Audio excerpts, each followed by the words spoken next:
Hi everyone. আজকে আমার মনটা অনেক ভালো কারণ আমার হাজব্যান্ড আমাকে ঘুরিয়ে আনছে।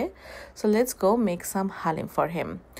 প্রথমেই আমি প্যানে কিছু নর্মাল তেল আর সরিষার তেলের মধ্যে আদা রসুন আর পেঁয়াজ কুচি নিয়ে একটু বেরেস্তার মতো করে তার মধ্যে রান্না করা গরুর মাংস কেটে কেটে নিয়ে সেটা আমি দিয়ে দিব। তার মধ্যে দিয়ে দেব হালিমের মশলাটা আর কিছু চিলি ফ্লেক্স।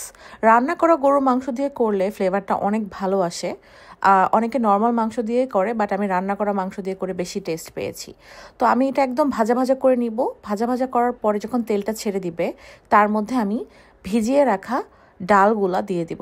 ডালটা প্যাকেটেই ছিল। এর মধ্যে বাকি কিছু হালিমের মশলা দিয়ে আমি বেশ কিছুক্ষণ ধরে নাড়বো। একটু লবণ চেক করে নিব, লবণ দিব, তারপরে ঢেকে রাখবো।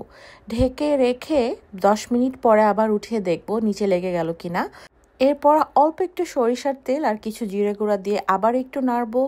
কিছু সবুজ মরিচও দিয়ে দিব, দিয়ে ঢেকে দিব। এটা রান্না করতে 20-25 মিনিটের বেশি লাগে না, যেহেতু আমি রান্না করা মাংস দিয়েই রান্না করছি। আর সার্ভ করার আগে আমি নর্মাল তেলে একটু রসুন আর অল্প একটু হালিমের মশলা আর কিছু ধনিয়া পাতা দিয়ে একটা বাগার ক্রিয়েট করে সেটা আমি হালিমের উপরে ছেড়ে দিব। একটু নেড়ে নিব পুরোটা। এটার জন্য পুরা গন্ধটা এত সুন্দর আসে হালিমের।